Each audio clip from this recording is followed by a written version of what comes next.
welcome to You, But More Powerful. I'm your host, Rhiannon, and this is your go-to podcast for raw and expansive messages from health, fitness, business, and mindset, and as always, with a little bit of fun sprinkled in. My purpose is to help you step into your most powerful self and build your dream life. You'll gain clarity, connection, and confidence with a whole lot of practical skills along the way.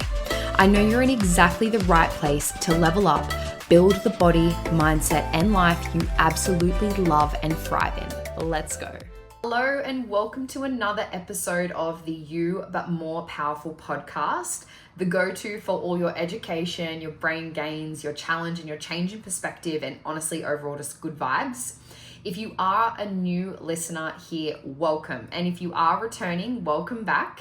And as always, if you do love this episode, please do share and tag on Instagram or send it through to someone you think will be able to benefit from listening.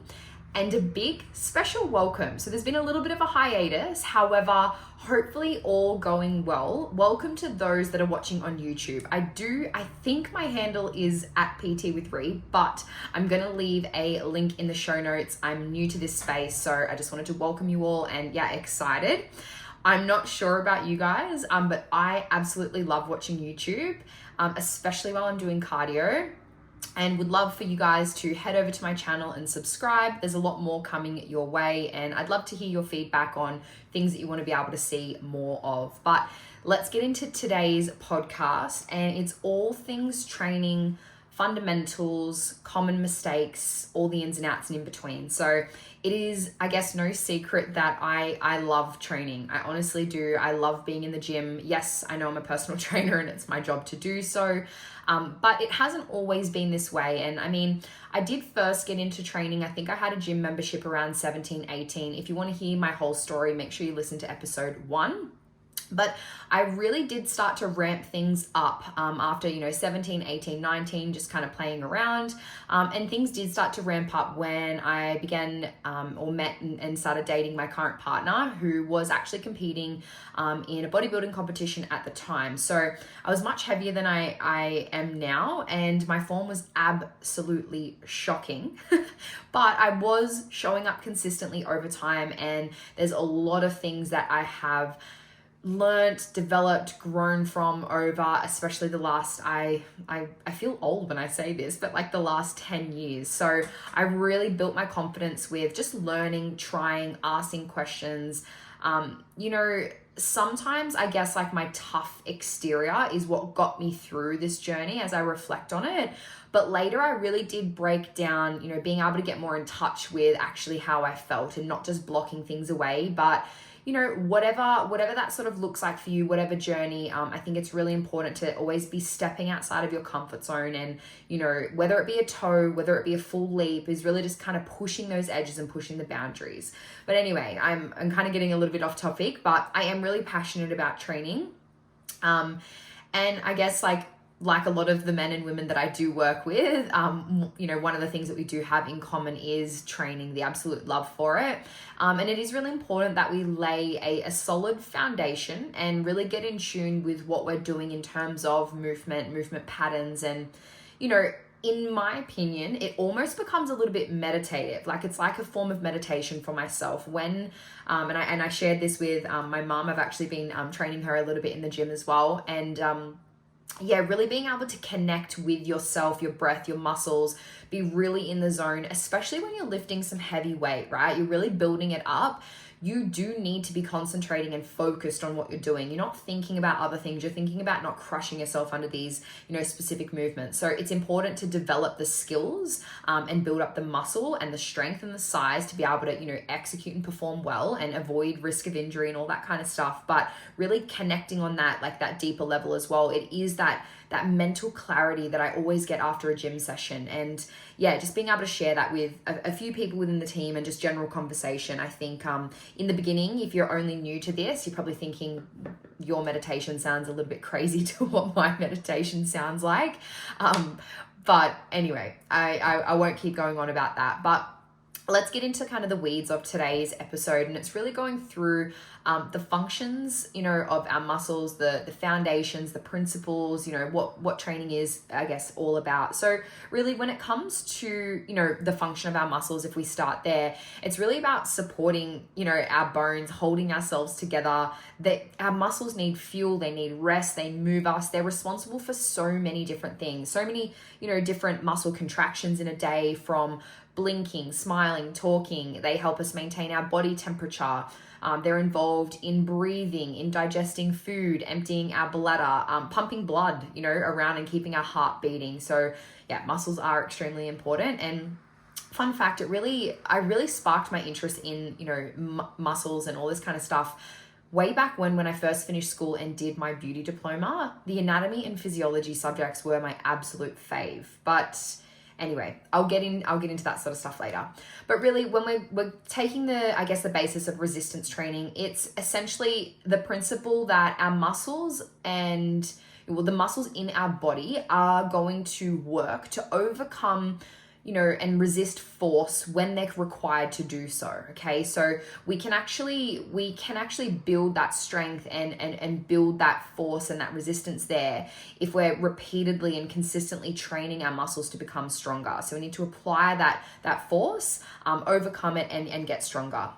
So obviously I'm sure if you're listening to this podcast, you probably don't need to know all these little bits and pieces in terms of like why it's important, but I thought I'd throw these in there anyway. Obviously, physical activity is important for our overall health, our fitness, our quality of life, but it really does help, reduce things. It improves our bone density. It reduces our risk of chronic conditions like, type 2 diabetes, heart disease, cancers, mental health conditions. The list goes on.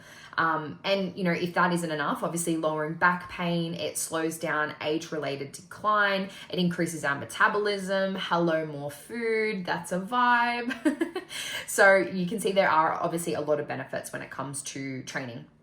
So the reason I want to actually differentiate between this as well is when we're talking about training versus exercising, I think it's really important to understand the differences here. So exercising and training, you may just kind of loop them and bundle them in the same, but they're actually not. So training is actually a method of exercising with a more specific purpose or end goal, okay? So as opposed to just exercising, and these are some of the definitions that I've adopted. I haven't created them myself, obviously. Everyone's gonna have varying, but I think it's really important to differentiate the two, because exercising is, something that you're doing, you're elevating your heart rate or you're working a little, but there's no real focus or end goal. And by all means, just simply exercising, chucking in a little bit of movement in your day can be beneficial for overall, fun and, all those types of things. But it's really where I do see motivation start to fleet when it comes to humans, and especially in this day and age, we are pretty results driven.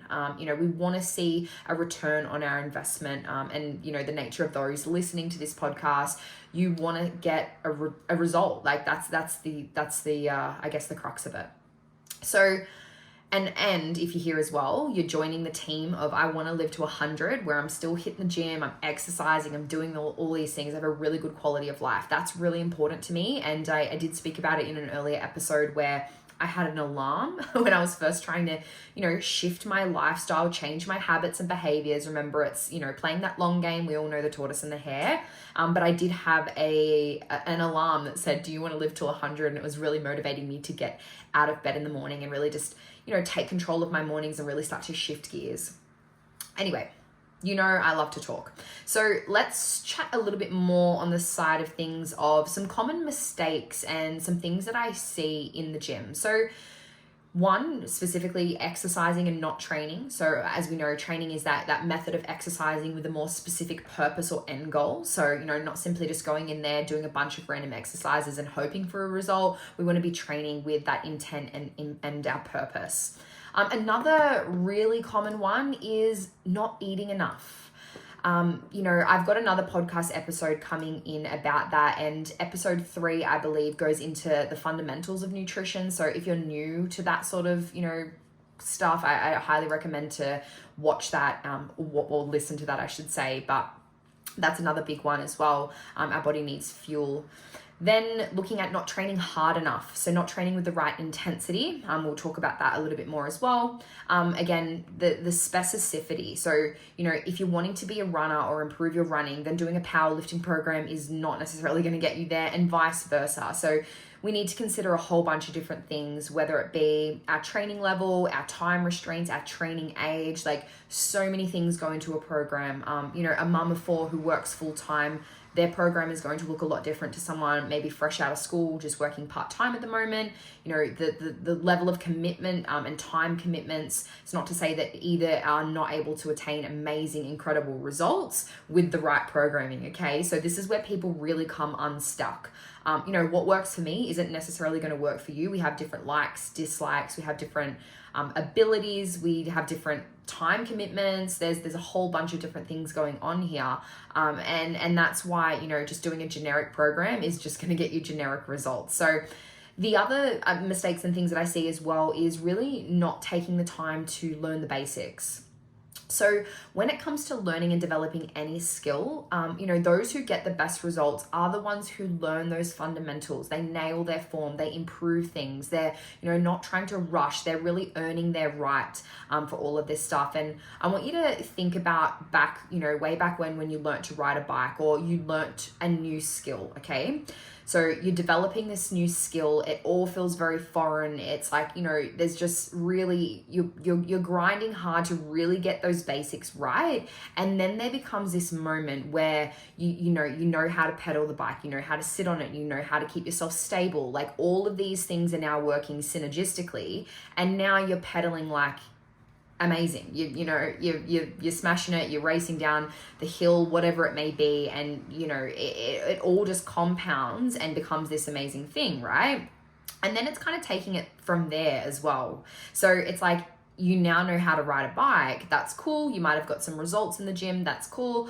But now you're wanting to be able to compete, and be a professional bike rider or a BMXer or something like that. You're going to need a specific training program to get you there, because if it was easy, everyone would do it and there'd be no professionals and things because, it was just everyone knows how to do it. But it's like these small little things, they compound over time. Then you learn those fundamentals and those basics. So now you're just doing this, and then to take it to that next level, obviously, taking it from there, you need to step it up a notch as well. So hopefully that paints a bit of a picture for you.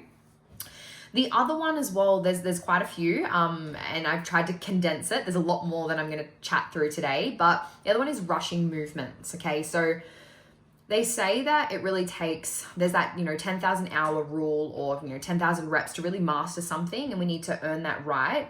But if you're just constantly rushing through movements and in the gym, just throwing weights around and not really taking time to connect with that, you're really leaving a lot on the table, and you're allowing room for frustration. And like I said to you before, it's like stepping those little pieces of the puzzle on how to ride the bike. So then all of a sudden you can take off down the hill. You don't just start there, but it's all those small little puzzle pieces that just need to be shifted along the way, similar to learning some movements. Get the cueing right, get your core switched on, get all of these little bits and pieces ready to go. And then, that all compounds, and now you're lifting big weight. You're well on your way to the 100 club, you're hitting those PBs, all of those things. So, taking your time to get these things right, they're the things that actually pay dividends down the track. And those that I have worked with and are working with that do take their time to really nail those basics, they move slow and they learn fast. They're the ones that are leaps and bounds in front of people that just go all in and then nothing and aren't taking their time with things. And I get it. I'm not a patient person either. It's something that I do practice, playing the long game, being patient, and really focusing on the process to get the results. That's a big key one here. Okay, talking a lot more about this stuff than I originally first thought, but we'll get into some more stuff in a second. But another couple of things that I just thought were worth mentioning were not wearing the right shoes. So we really need to have a stable base. There's a few things that we can just shift and simply make things much more effective by switching out to some flat shoes or taking your shoes off. Make sure you've got a stable base. And again, just back to that one about really just taking your time with things. This isn't to say it's the be all and end all, but in my opinion, taking your time to really build that mind muscle connection, it's not the be all and end all. And I always reiterate that Just if you can't feel something moving doesn't mean that it's not working. Like, I don't know if you feel your eyes blinking or you feel your pupils dilate, but the muscles are still working, right? So you don't have to feel it to be able to, you know, have that be working. However, in my opinion, I do find, and again, that's bringing that into that meditative state. It really like brings you in tune with your body, right? And I won't go into it in this one, but that really opens up a whole can of worms for me to talk about the whole intuitive things within our body. We really need to connect with that first. And I do think taking some time to really just like try and connect that mind muscle connection really does help in the long run with all of your training. So yeah, not the be all and end all, but really, really important. So hopefully by the end of this podcast episode, you're going to have your answers to some of the things that I just mentioned. We've touched on a little bit now, and we're going to go into a lot more. And I also do cover these in detail on my client education portal for those that I do work with. So if you're listening, jump into the training modules. I've got some more coming to you as well. So with all of that, it's a good segue into the basics of movement. So essentially, muscles, they lengthen and they shorten, okay? So to grow a muscle or to stimulate muscle, we really need to lengthen the muscle and shorten the muscle. And as a general rule, where the muscle starts and ends, okay, using quotation marks here, it's kind of your origin and insertion, but starting and ending, we need to move along this path. So think about where your bicep, you know, starts and ends. We need to move, we need to train the muscle, between that lengthened and shortened range, okay? So this is kind of, you know, muscle contraction. So a concentric contraction occurs when the muscle fibers can shorten to induce the joint motion. And an eccentric contraction occurs when the muscle fibers lengthen during the muscle activation. So lengthening the bicep, shortening the biceps, really thinking about that, okay?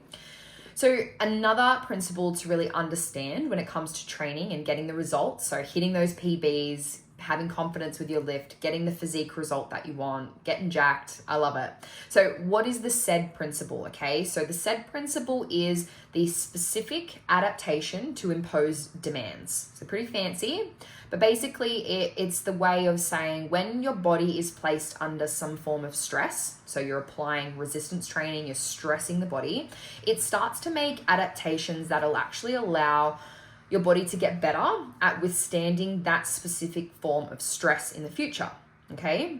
So we need to apply specific resistance or specific stress to allow our body to adapt, recover, and become better, okay? And that principle, I feel like just worth noting, is like how I view life. It's like we apply stress to us. We can get stressed, but we're able to be resilient, overcome. Like we need to have those strategies in place, but it all kind of ties in together, okay?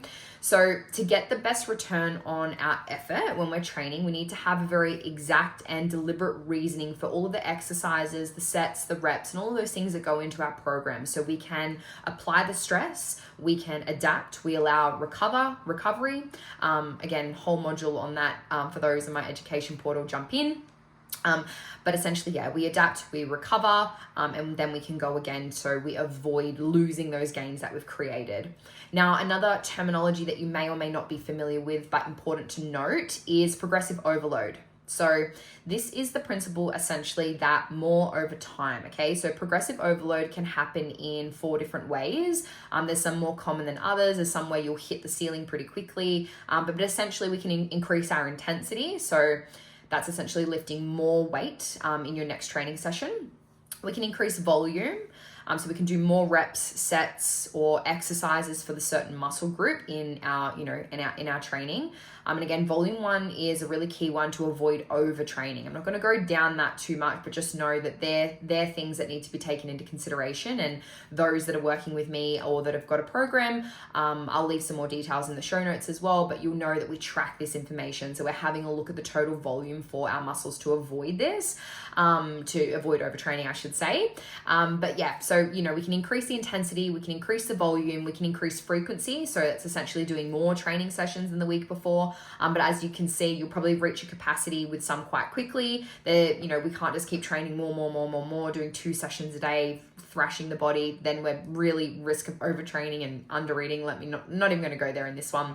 But yeah, essentially that's a few different ways. So essentially we want to progress. We need to do more than we did last time in various different ways to ensure that we can keep applying that stimulus and that stress to the body to allow it to adapt and recover. Because if we keep just doing the same thing over and over again, we're essentially getting weaker because our body's already had time to adapt and recover, okay?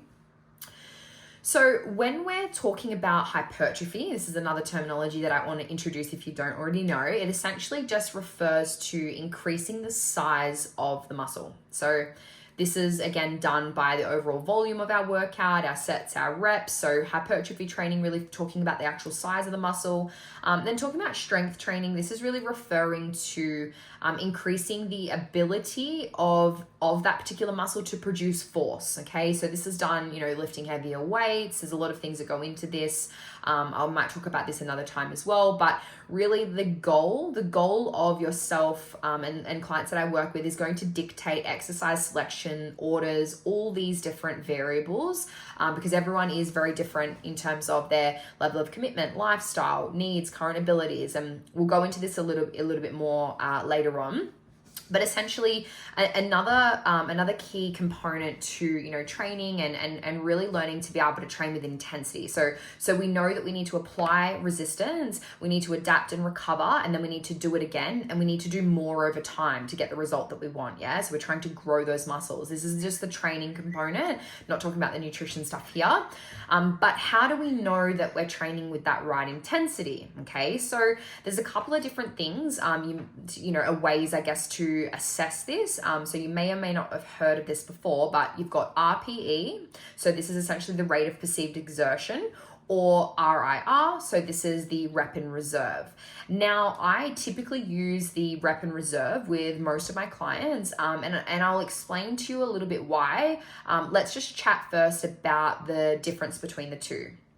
So RPE essentially is, like I said, the rate of perceived exertion. So it's a scale used to really identify the intensity of the exercise, and it's based on how hard you feel or you perceived your effort to be. Okay, so this scale usually runs from 0 to 10, 0 being literally nothing, and 10 obviously being the hardest it could have been, absolute 100% like max capacity. Now, the reason that I typically work with the RIR, and I'll explain what that means in a second if you don't know, and highly recommend to, if you're listening to this and you're like, I need to zone into this next key piece of information, it's going to be a game changer. But when we're beginning with training, it can be quite hard to depict the RPE scale because you may not realize your strength yet, or everything might feel a lot harder than you've ever done before because you're really just like learning and growing at this kind of point. And this is why I really like using the rep and reserve scale. So they all have their, references, or places, I should say, not references. But when we're talking about the rep and reserve, so what's the rep and reserve? Rep and reserve is the amount of reps you have left in the tank after completing a set, okay?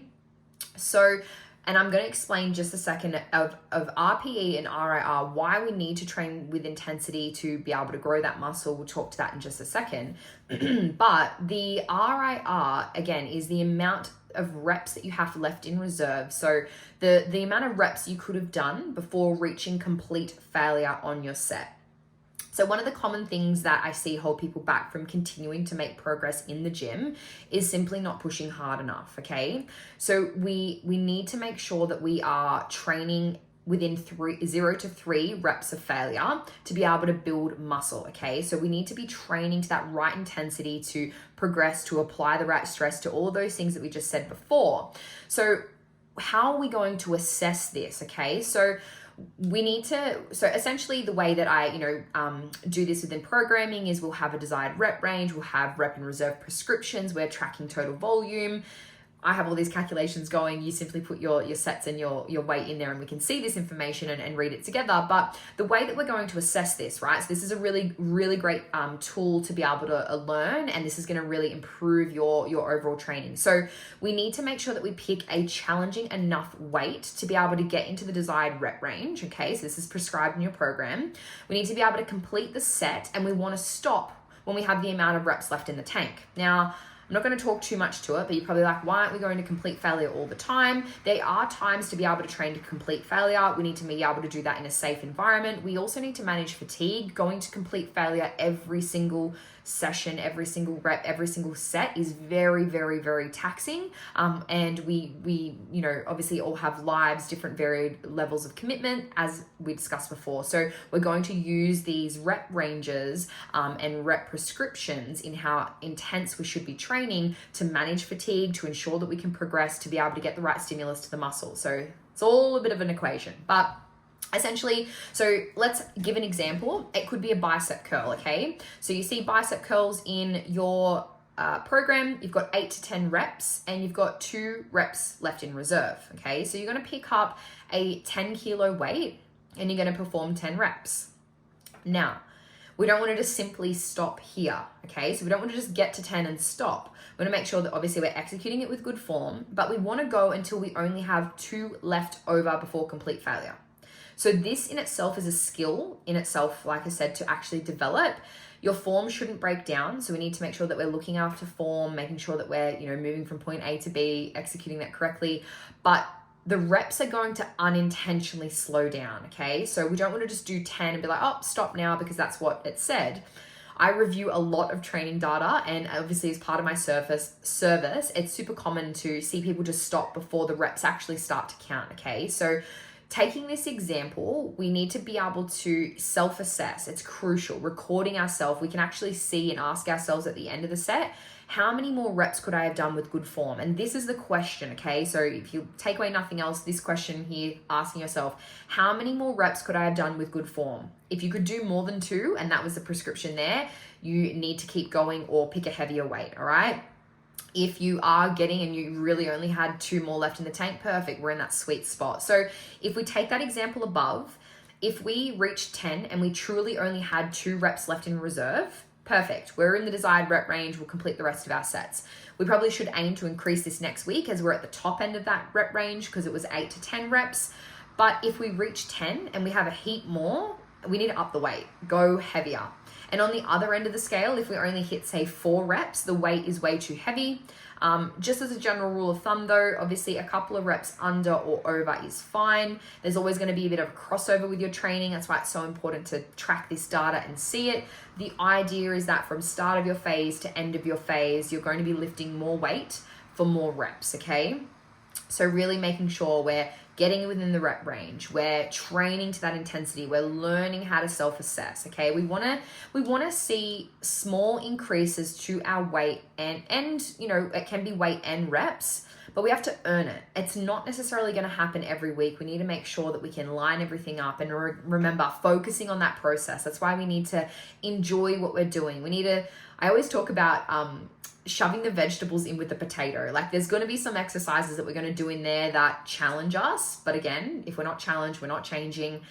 But also we need to have an element of enjoyment. So I don't really love lunges. However, really, really important to be able to make sure that I don't have any imbalances. So, I do have some form of this pattern within my programming. There's various things that we can do with that as well. Anyway, I'm not going to keep going into all of that. But again, progression, this can be a number of different ways. It doesn't matter how small. It can be small weight increases. It can be more reps, extra sets. The aim is, doing what we can and playing that long game, practicing patience, leaning into perseverance, earning it, and you're going to reap that benefit, okay? So really understanding how to train correctly, executing form well, training with that intensity, tracking the volume, the weight, seeing that go up and up and up. And again, most of those who come to work with me, both men and women, are just fed up with the generic PDFs, the apps, their strengths are plateauing, they're lacking results, and we really do need to level those things up. So we make some small tweaks to the form. We do this through video recordings and feedback, and then the game changes on the other side of this. Now that we've nailed that form, we can really start to push the boundary with the intensity and really hit those PBs. So again, how to progress. I mean, all too quickly, I do see people just trying to pump out things, with barbells or just ego lifting, just lifting a heap of weight and, no real form. We really need to earn the right to use a barbell, but we also need to, execute movements, whether it be barbell movements or not, well as well. So we need to take that time to learn, develop, record, grow, overcome, be resilient, all of these things. So there's a few things that go into it. There is skill acquisition. So we need to be able to essentially perform the movement effectively and consistently under a load. So that looks like reps looking completely the same no matter the weight. The form does not break down. We're performing it very effectively. Then kind of take it a step from there when we're reviewing and looking back at our data. There can be a bit of a strength breakdown. So if our skill is there, we've nailed the skill, now it becomes a strength issue. That could be, fatigue's building up, maybe we're in a fat loss phase, whatever it may be, things are starting to break down.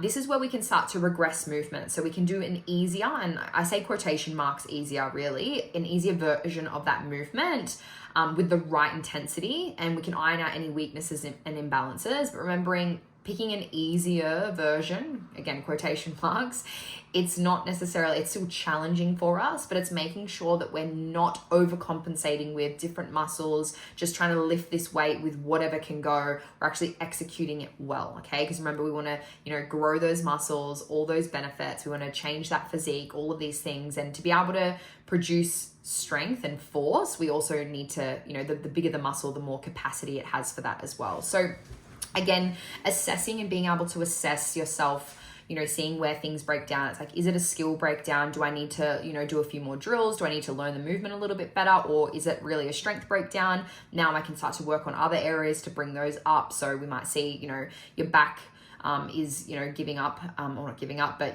causing the breakdown when it comes to deadlifting. So maybe we need to do some more exercise and work around there for the next training block. And then we come back and revisit and we're even stronger in the deadlift. So again, there's a few different examples when it comes to like progressing exercises or regressing exercises. And we may need to use these at different times as well. So as an example, if we're not completely competent with barbell back squatting, and just to really stress the importance here, I'm not talking about partial reps. We need to be breaking parallel or the squat doesn't count, okay?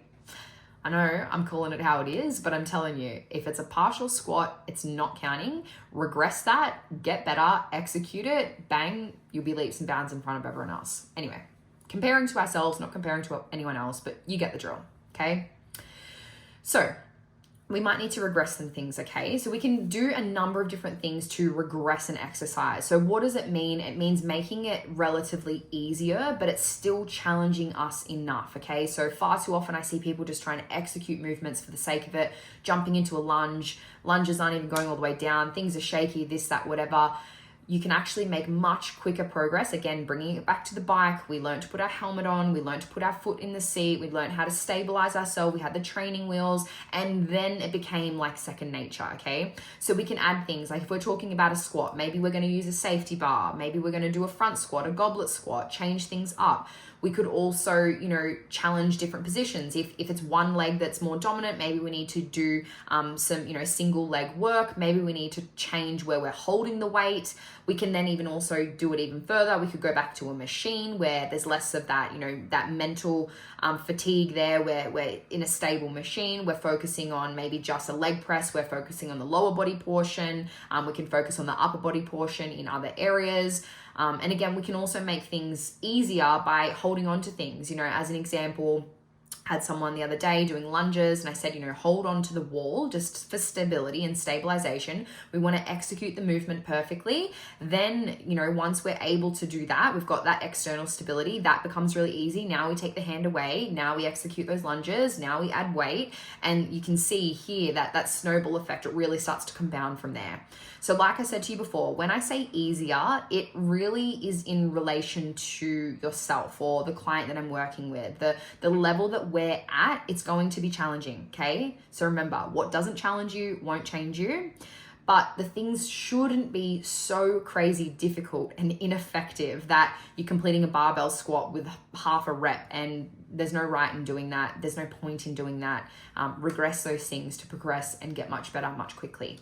And again, this can be useful. We can add, challenges, lots of different modifications. We can do things like slowing the movement down. We can play around with tempo. We can add pauses. We can make these movements more difficult without having to consistently add that weight, and still make gains within the gym. That's why it is so important to, track this information, follow a specific program for you. There's so many different things that we can adjust. You don't want to just be on and off again. You want to be able to play the long game. We love training. We want to make sure that it's fun, enjoyable, we're getting that result, and we can make those modifications so we're still making progress even when maybe stress externally is high. We might need to make some changes so we're not messing around with the barbell. We can get into position, just get in, get it done, and do what we have to do. So again, kind of more to that as well, when it comes to physique development and, building glutes, definitely check out the free resource in my show notes.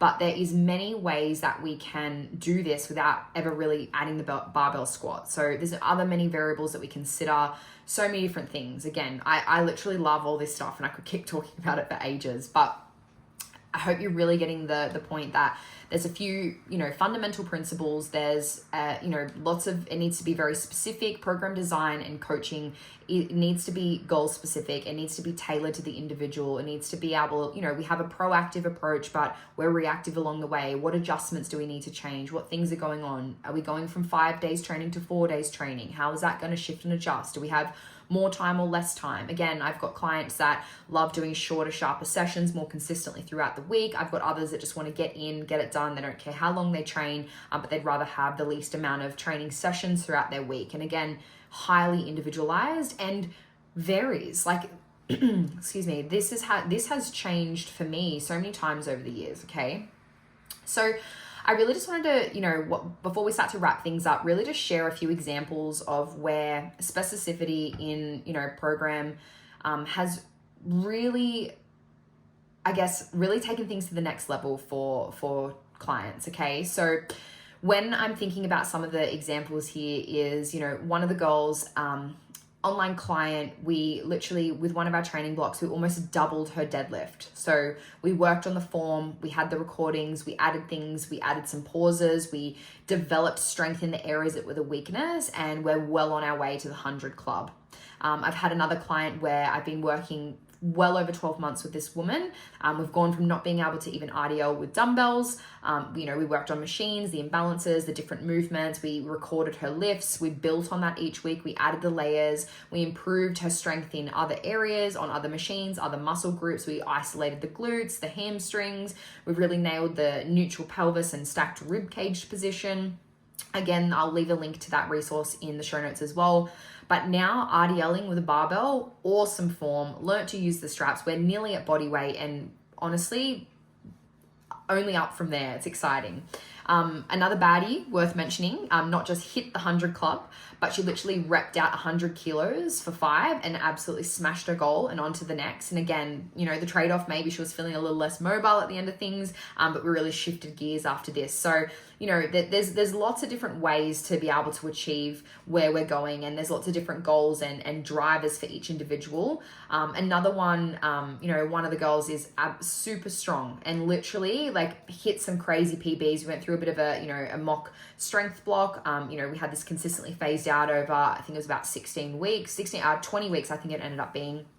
Crazy numbers, almost 2 times body weight for her deadlift, hit 135 kilos, 75 kilos for bench. Like, incredible stuff. And again, 1 rep max testing, this isn't for everyone. The risk to reward ratio, I'll talk about that another time. If we're new to training, this is not something we probably should do. But again, coming into training age, coming into goals, desires, motivations, etc. If we're training more for like a physique outcome, maybe testing a 5 or 6 rep max is going to be more advantageous, really to see, where that is at, as opposed to a 1 rep max. And as you can see, there's, quite a few, there's so many more I could chat through as well. But like I've said a few times, I really just want to think about, like, just like riding that bike, the first few, layers that we need to know to put the helmet on. We need to know where to, add this, put our foot here, stabilize here, all of these, taking our time. And then we're average bike riders. And it's like, awesome, we can ride around with our friends, perfect, whatever. Then we want to take it to that next level. We want to be a BMX biker or a professional biker. We're going to need to have that specific regime. We're going to need to work on the weaknesses, the imbalances, tailor it, and go from there. For those that are watching, we'll be able to see, my face lighting up. I honestly love just nailing form, technique, like improving, building strength, changing your physique, like recording your lifts. I cannot stress the importance enough. Like, honestly, I understand sometimes it can feel a little confronting. I have a little video that will go out as well. You can still listen to music and record. You just put it on photo, hold the capture button, slide it to the side, and you can listen whilst you're still recording. So that's not an excuse. But just, prop it up against a water bottle. It doesn't need to be anything extravagant. You don't need to walk around with your, tripod if you don't want to. But just remember, people are going to judge you and watch you and whatever anyway, no matter where you are, whether you're in the gym, not in the gym, whatever. You might as well do whatever the fuck you want, okay? Like, honestly, building confidence, like, really just like, hold yourself out. Be the person. Remember, it's that be, do, have, okay? So to have the things, that we want to achieve, we need to act as if we already have them. So, acting as if we have confidence. What would it look like if you had confidence walking into the gym? And again, failing a few times and not giving up and keeping going, that's the quickest way. Like, learn from your mistakes, stuff up, grow from that, have a coach assess your form, learn this stuff yourself, actually build your wins, lay the foundations, and then you're going to be, BMXing down that hill super, super quick, quicker than you ever realize. But again, building and collecting these wins and having these, like, hitting new levels of strength in the gym, changing your physique, all of these things really help boost that confidence and remind you you're doing the things that you said you would. And honestly, that's where the money's at, is collecting those wins. So I hope this has really given you a good, clear understanding of lots of the different, layers and foundations to training. If you have any questions, as always, let me know. I will be keen to hear, if you liked this episode, I would love to do some more of these. And again, if you are a woman who absolutely loves to lift and needs more structure and accountability, and you're ready to step up your training, the link in the show notes is where you will find an application to my coaching, as well as all my other free resources. But as always, I look forward to seeing you guys in the next episode. Ciao for now. Thank you for listening to the You But More Powerful podcast. If you're determined to continue to expand and grow and reach heights you never thought were possible, you'll want to make sure you're subscribed so you'll never miss out on a single episode. If you loved today's, I would absolutely love your feedback and to see you tag @YouButMorePowerful_podcast on Instagram. See you guys in the next episode.